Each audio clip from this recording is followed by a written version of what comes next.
ஓம் ஸ்ரீராம ராம ராமேதி ரமே ராமே மனோரமே சகசிரநாம தத்துல்யம் ஸ்ரீராம நாம வராணனே. உலகம் யாவையும் தாமுழா வாக்கலும் நிலைபெறுத்தலும் நீக்கலும் நீங்களா அழகிலா விளையாட்டுடையார் அவர் தலைவர் அன்னவர் கேசரன் நாங்களே. எத்திர எத்திர ரகுநாத கீர்த்தனம் தத்திர தத்திர கிருத்தமாஸ்தகாஞ்சலிம் வாஷ்பவாரி பரிபூர்ணலோச்சனம் மாருதிம் நமது ராட்சசாந்தகம். அஞ்சிலே ஒன்று பெற்றான் அஞ்சிலே ஒன்றை தாவி அஞ்சிலே ஒன்று ஆறாக ஆரியர்க்காக ஏகி அஞ்சிலே ஒன்று பெற்ற அணங்கை கண்டு அயலாரூரில் அஞ்சிலே ஒன்றை வைத்தான் அவன் எம்மை அழித்துக் காப்பான். இன்னைக்கு நம்ம கம்பராமாயணத்துல பாலகாண்டத்துல திருவதார படலத்துல 114வது பாட்டு பார்க்க போறோம். ஆர்த்தனர் முறைமுறை அன்பினால் உடல் போர்த்தன புலகம் வேர்பொடித்த நீள்நிதி தூர்த்தனர் எதிரெதிர் சொல்லினார்க்கே எல்லாம் தீர்த்தன் என்று அறிந்ததோ அவர் தம் சிந்தையே. இதுதான் பாட்டு. இப்ப பதம் பிரிச்சு பொருள் பார்க்கலாம். முறைமுறை அன்பினால் ஆர்த்தனர், நகர மக்களும் பெண்களும் முறையாக கூடி அன்பின் மிகுதியால் ஆரவாரித்தனர். உடல் புலகம் பொறுத்தன, எல்லோருக்கும் உடல் புலகத்தால் மூடப்பட்டன. வேர்பொடித்த, வியர்வை பெருகியது. சொல்லினார்க்கு எல்லாம் நீள்நிதி எதிரெதிர் தூர்த்தனர், பிள்ளைகள் பிறந்த செய்தியை சொன்னவர்களுக்கெல்லாம் எதிரெதிரே நிறைந்த செல்வத்தை வாரி வழங்கினர். அவர் தம் சிந்தை தீர்த்தனன் என்று அறிந்ததே. அந்த நகர மக்களின் மனம் வந்து பிறந்தது வணங்கத்தக்க பெருமான் என்பதை அறிந்தது போலும். இப்ப நம்ம இந்த பாட்டுல இருக்கக்கூடிய நயங்களை பார்க்கலாம். முறைமுறை அன்பினால் ஆர்த்தனர், இந்த மாதிரி முறை அப்படின்னு அடுத்தடுத்து வர்றது, இது நம்ம தமிழ்ல அடுக்கு தொடர்னு சொல்லுவோம்ல. நான் ஏற்கனவே சொல்லியிருக்கேன், அந்த அந்த மாதிரியான அடுக்கு தொடர் அந்த அர்த்தத்துல இங்க வரல.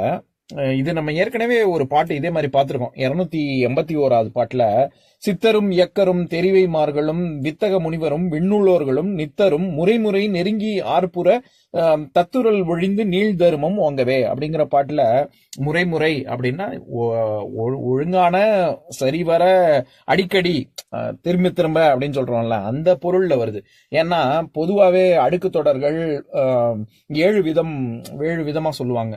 7 வித காரணிகள் இருக்கும். அசைநிலை, விரைவு பொருள், வெகுளி, உவகை, அச்சம், அவலம், இசைநிறை, இந்த மாதிரி நிறைய இருக்கு. நான் ஏற்கனவே சொல்லியிருக்கேன்னு நினைக்கிறேன். வாங்க வாங்க வாங்க அப்படின்னு ரொம்ப பெருமகிழ்ச்சி நம்ம கொண்டோம்னா உவகையின் காரணமாக ஒரு தடவை வாங்கன்னு சொல்றதுக்கு பதிலாக வாங்க வாங்க வாங்க அப்படின்னு சொல்றோம்ல, அந்த மாதிரி 7 விதம் இருக்கு. இப்ப இசை நிறைனா எல்லாருக்கும் தெரிஞ்சது நீராறும் கடல் உடுத்த அப்படிங்கிற பாட்டுல வாழ்த்துதுமே வாழ்த்துதுமே வாழ்த்துதுமே, ஒரு வாழ்த்துதுமே சொன்னா போதும் அந்த இடத்துல. ஆனா 3 வாழ்த்துதுமே நம்ம சொல்றோம், அது இசை நிறைக்காக, இசையை நிறைவு செய்வதற்காக. அந்த மாதிரி 7 காரணிகள் இருக்கு. இந்த முறை அப்படிங்கிறது இந்த இடத்துல அடுக்கு தொடர் மாதிரி வரல.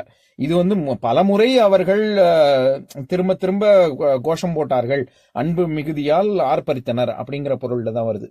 அதே மாதிரி உடல் புலகம் போர்த்தன அப்படின்னா, புலகம் அப்படிங்கிறது மயிர்கூச்செறிதல தான் சொல்றாரு. இதைத்தான் நம்ம புலகாங்கிதம் அப்படின்னு சொல்றோம். புலகாங்கிதம் அடைஞ்சாங்க அப்படிங்கறது இவர் கம்பர் புலகம் அப்படின்னு சொல்றாரு. அதே மாதிரி வேர் பொடித்த அப்படிங்கிற இடத்துல பொடித்தது அப்படின்னா பெருகியது, அதிகமாக வேர்த்தது அப்படின்னு சொல்றாரு. வேருங்கிறது வியர்வையை தான் குறிக்குது. நம்ம ரொம்ப பிரபலமான பாட்டு அழகிய தமிழ் மகன்ல கவிஞர் வாலி எழுதியிருப்பாரு. அதாவது எல்லா புகழும் ஒருவனுக்கே அப்படிங்கிற பாட்டுல எந்த வேர்வைக்கும் வெற்றிகள் வேர்வைக்குமே அப்படின்னு, வேர்வை வியர்வை நம்ம மரத்தோட வேர், அந்த மாதிரி தான் இங்கேயும் வேர் பொடித்த அப்படி. மேபி இந்த பாடலை படிச்சதுல இருந்து அவர் அந்த மாதிரி ஒரு இன்ஸ்பிரேஷன் அப்படி எழுதினாரா தெரியாது எனக்கு. இதை படிக்கும் போது எனக்கு அந்த பாட்டு ஞாபகம் வந்தது, அதனால சொன்னேன். சொல்லினாருக்கு எல்லாம் நீள்நிதி எதிரெதிர் தூர்த்தனர் அப்படிங்கிறது அந்த காலத்துல சொல்லுவாங்க. அதாவது இதுல ஃபாரோஸ், ஈஜிப்ட்ல இருக்கிறவங்க அரசர்கள் ராணிகள்லாம் யாருக்காவது அன்பளிப்பு கொடுக்கணும் அப்படின்னா அவங்க மண்டியிட்டு அவங்க வணக்கம் தெரிவிப்பாங்க. அவங்கள மூடி மறைக்கிற அளவுக்கு செல்வம் வச்சு கொடுப்பாங்க. அந்த அளவுக்கு அவர்களை இது பண்ணுவாங்க, மகிழ்விப்பாங்க அப்படின்னு நான் படிச்சிருக்கேன். அந்த மாதிரி இங்க சொல்லினாருக்கு எல்லாம் நீள்நிதி எதிரெதிர் தூர்த்தனர்னா, தூர்த்தல் அப்படின்றது ரொம்ப அடைத்தல், மறைத்தல், உட்செல்லுதல் அப்படிங்கிற பொருள் இருக்கு. இது நம்ம மழை தூத்தல் போடுது, அந்த தூரல் வேற. அது தூரல் வல்லின ரகரம். தூரல், இது தூர்த்தல் அப்படின்னா மறைத்தல் அப்படின்னு அர்த்தம். அதாவது எதிர்த்தாப்புல நற்செய்தி சொன்னவங்க, இந்த மாதிரி குழந்தைங்க பிறந்துட்டாங்க அப்படின்னு நற்செய்தி சொன்னவங்கள அப்படியே பூமியவே மறைக்கிற அளவுக்கு அவங்க செல்வத்தை கொடுத்து நீள்நிதி, இந்த இடத்துல நீண்ட நிதி, பண்பு தொகை.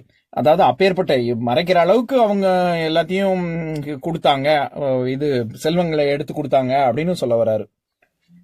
எதிரெதிர் தூர்த்தனர் அப்படிங்கிறதுக்கு ஒருத்தருக்கு ஒருத்தர் எதிரெதிராக நின்று அவர்கள் பரிசை எடுத்து கொடுத்தார்கள் அப்படின்னு அர்த்தம் பண்ணலாம்.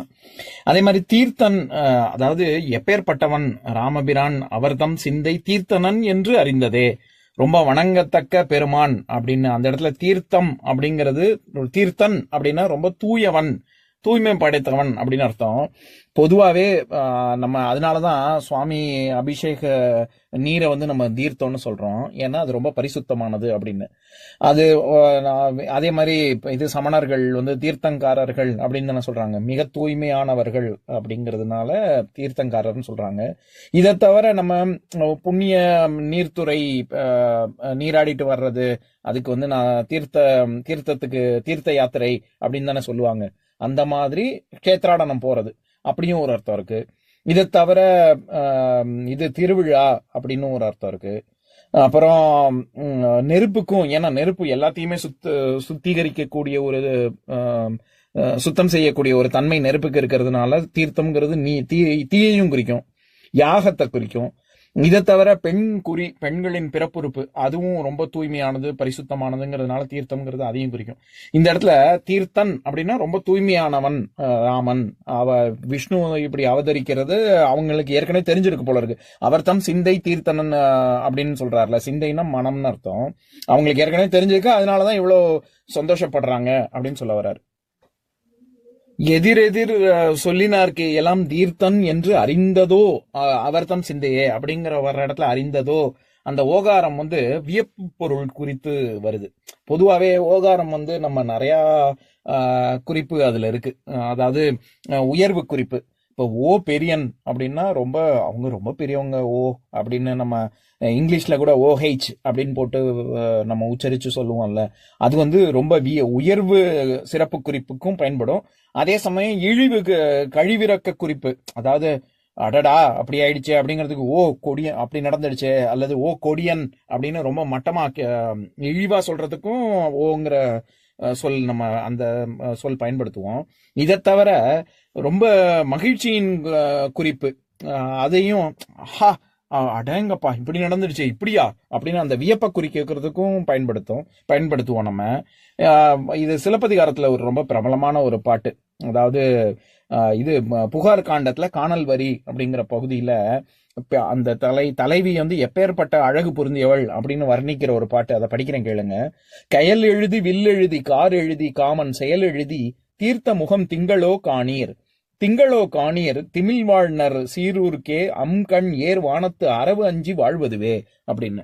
அதாவது கிரகணம் பிடிக்கிறது நிலவை பாம்பு உட்கொள்ளுவதாக நம்ம மூடுறதாக நம்ம புராண கதைகள் எல்லாம் வருது இல்ல, அது நான் ஏற்கனவே சொல்லியிருக்கேன்னு நினைக்கிறேன். அதாவது ராகு கேது அப்படிங்கறது எல்லாமே வானத்துல இருக்கக்கூடிய ஒரு வெட்டு புள்ளி. அதனாலதான் கிரகத்துல அதை ஒரு கிராவிடேஷனல் ஃபோர்ஸ் அந்த சமயத்துல இருக்குங்கிறதுனாலதான் அதை ஒரு அந்த வெட்டு புள்ளியே நம்ம ஒரு நவகிரகத்துல ஒன்னா வச்சிருக்காங்க அப்படின்னு நான் ஏற்கனவே சொல்லியிருக்கேன்ல. அது பாம்பா உருவகப்படுத்தி சொல்றது. அதனால இந்த பாட்டுல என்ன சொல்றாரு, கயல் எழுதி, அதாவது கயல் மீன் போன்ற கண்கள் கொண்டவள், வில் எழுதி அவளுடைய புருவம் வில் போன்று வளைந்திருக்கும், கார் எழுதி அவளுடைய கூந்தல் கார்மேகம் போன்ற கூந்தல் கொண்டவள், காமன் செயல் எழுதி, காமனுடைய செயல் என்ன, இன்னொரு ஒரு உயிரை அதாவது என்ன சொல்றது, ரொம்ப ஒரு காம நோயில வாட்ட வைக்கிறது தானே காமனோட செயல். அதனால அவள் அப்பேற்பட்ட செயல் எழுதி தீர்த்த முகம் திங்களோ, இவளுடைய இங்கேயும் பாருங்க தீர்த்த முகம் அப்படின்னு வருது. தீர்த்த அப்படின்னா தூய முகம், இப்பதானே பார்த்தோம் தீர்த்தன் அப்படின்னு. தூய முகம் திங்களோ, இவன் நிலாதானா, அது நீ திங்களோ அப்படின்னு அந்த ஓகாரம் இங்க வியப்பு, அடேங்கப்பா அப்படின்ற ஒரு வியப்பத்தான் குறிக்குது. திமிழ் வாழ்னர் சீரூருக்கே அம்கண் ஏர்வானத்து அரவு அஞ்சி வாழ்வதுவே, நிலா நேரா இவள் கீழிறங்கி பூமிக்கு வந்தது போல இருக்கு, அந்த பாம்பு எங்க மூடிடுமோ மறைச்சிடுமோ அப்படிங்கிற பயத்துல அஞ்சு இங்க அரவு அந்த பாம்புக்கு அஞ்சு இங்க பூமிக்கு வந்திருக்கு அப்படின்னு சொல்ற பாட்டு. இது எதுக்கு சொல்றேன், இந்த இடத்துல எப்படி முகம் திங்களோ காணீர் அப்படின்னு ஓகாரம் வியப்பா சொல்றாரோ அந்த மாதிரி இங்க அவர்தம் சிந்தை தீர்த்தன் என்று அறிந்ததோ அவர்தம் சிந்தையே அப்படின்னா அந்த இடத்துல ஒருவேளை அப்படி தெரிஞ்சதோ அப்படின்ற ஒரு ஆச்சரியத்துல மகிழ்ச்சியில அப்படி சொல்றாரு, வியப்புல சொல்றாரு. இந்த பாட்டின் மூலமா கம்பர் சொல்ல வர்ற கருத்தும் அதுதான். அதாவது ஒரு இந்த விஷ்ணுவே அவதரித்தான் அப்படின்னு அந்த மக்களுக்கு தெரிஞ்சதுனாலதானோ என்னவோ சந்தோஷமா இருக்காங்க. அவங்க மகிழ்ச்சியை எப்படிலாம் வெளிப்படுத்துறாங்க, மனம் மொழி மெய் அப்படின்னு சொல்லுவாங்கல்ல. அதாவது ஆர்த்தனர் அப்படிங்கிறதுனால வாக்கின் மூலமாக ஆர்ப்பரித்தனர் அப்படின்னு வாக்குக்கும், முறை அன்பினால் அப்படின்றது இது மனசுனாலையும், உடல் போர்த்தன புலகம் அப்படின்றது புலகாங்கிதம் அடைஞ்சாங்க அப்படிங்கிறது உடலை வச்சும், இது வாக்கு மனம் மெய் இது மூன்றாலுமே அவர்கள் ரொம்ப சந்தோஷப்பட்டார்கள் அப்படின்னு சொல்றாரு. இப்ப நான் பாட்டை இன்னொரு தடவை படிக்கிறேன் கேளுங்க. ஆர்த்தனர் முறைமுறை அன்பினால் உடல் போர்த்தன புலகம் வேர்பொடித்த நீள்நிதி தூர்த்தனர் எதிரெதிர் சொல்லினார்க்கெல்லாம் தீர்த்தன் என்று அறிந்ததோ அவர்தம் சிந்தையே. இன்னொரு நாள் இன்னொரு பாட்டு பார்க்கலாம். ஓம் சாந்தாகாரம் புஜகசயனம் பத்மநாபம் சுரேஷம் விஸ்வாதாரம் ககனசத்ரசம் மேகவர்ணம் சுபாங்கம் லக்ஷ்மீகாந்தம் கமலநயனம் யோகி ஹிருத்யானகம்யம் வந்தே விஷ்ணும் பவபயஹரம் சர்வலோகைகநாதம். உம்பரோடு இம்பர்காரும் உலகம் ஓர் ஏழும் எம்பெருமான் என்று ஏத்தி இறைஞ்சி நின்று ஏவல் செய்ய தம்பியரோடும் தானும் தருமமும் தரணி காத்தான் அம்பரத்து அனந்தர் நீங்கி அயோத்தியில் வந்த வள்ளல். ஓம் பூர்ணமதః பூர்ணமிதம் பூர்ணாத் பூர்ணமுதஸ்யதே பூர்ணஸ்ய பூர்ணமாதாய பூர்ணமேவாவசிஷ்யதே. ஓம் சாந்தி சாந்தி சாந்திः. ஓம் சர்வேஷாம் ஸ்வஸ்திர்பவது சர்வேஷாம் சாந்திர்பவது சர்வேஷாம் பூர்ணம் பவது சர்வேஷாம் மங்களம் பவது. ஓம் சாந்தி சாந்தி சாந்திः. ஓம் சர்வே பவந்து சுகினः சர்வே சந்து நிராமயாः சர்வே பத்ராணி பஷ்யந்து மா கஷ்சித் துக்கபாக் பவேத். ஓம் சாந்தி சாந்தி சாந்திः.